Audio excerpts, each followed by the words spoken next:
Hello అందరికీ ఇవాళ నేను మీకు చేపల పులుసు ఎలా చేయాలో నేర్పిస్తాను. సింపుల్గా ఫస్ట్ టైం రానోళ్ళు కూడా చాలా ఈజీగా వండేస్తారనమాట.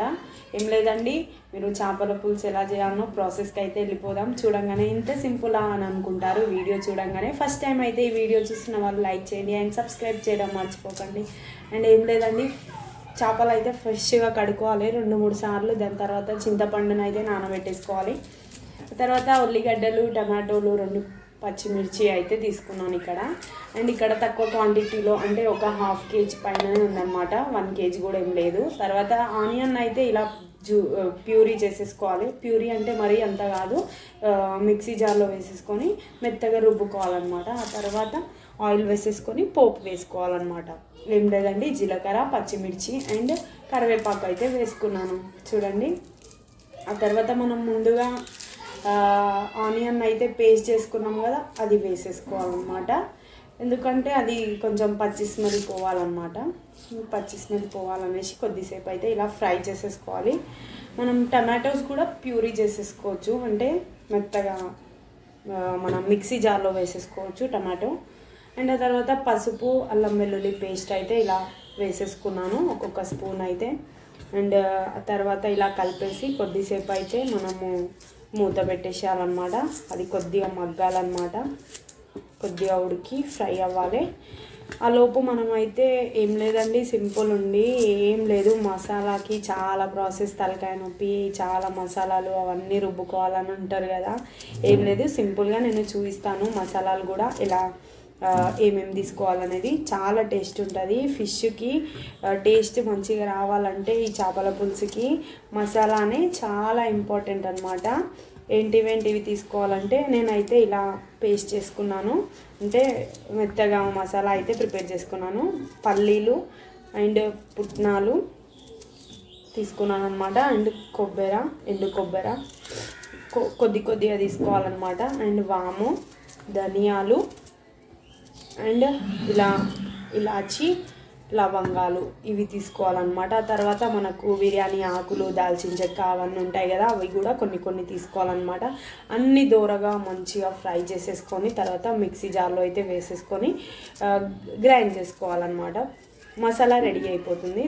ఆ లోపు మనము టమాటో వేసేసుకున్నాం కదా, టమాటో ఉడికింది మంచిగా, ఇలా తిప్పేసుకొని ఆ తర్వాత అయితే మనం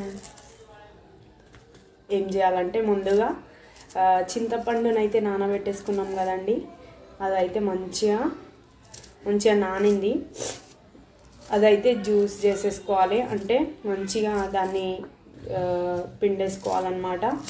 చింతపండు గుజ్జునైతే రసం తీసేసి అందులో అయితే వేసేసుకోవాలి.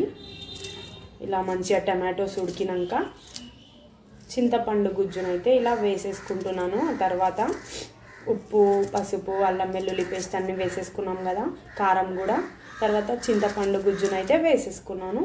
ఆ తర్వాత మంచిగా ఉడుకుతుంది కదా, ఆ లోపు మనమైతే ఇలా ఉడికేసిందనమాట. 5 minutesలో ఉడికిపోతుంది. 5 minutes కూడా కాదు, 2 minutesలో ఉడికిపోతుంది. ఆ తర్వాత మనం ముక్కలు మంచిగా అందులో ఒక్కొక్కటి వేసుకోవాలన్నమాట.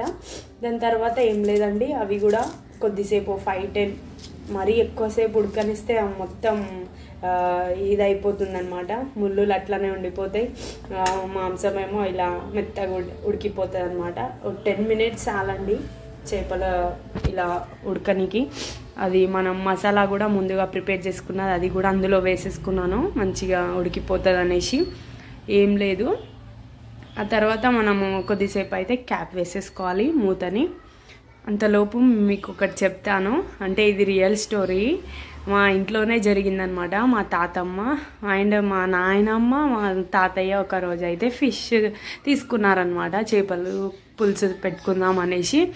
అయితే ఇవి ఇలా పీసెస్ కట్ చేసేసుకొని తీసుకోలేదన్నమాట. చిన్న చందమామల చేపలు ఉంటాయి కదా, అవి మొత్తం ఒకటేసారి ఇలా వేసేసుకుర్రు అనమాట.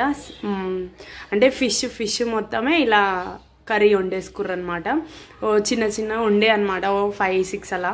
మా నాయనమ్మ పులుసు పెట్టేసి ఇలా బయట ముచ్చట్లు వాళ్ళతో నీళ్ళతో కూర్చొని ముచ్చట్లు పెట్టింది. ఆ లోపు అయితే మా తాతయ్య పోయి చూస్తే ఆ ఫిష్ కర్రీ ముళ్ళులు అన్నీ ఇలా వండిపోయి మాంసం మొత్తం ఉడికేసింది అనమాట మెత్తగా.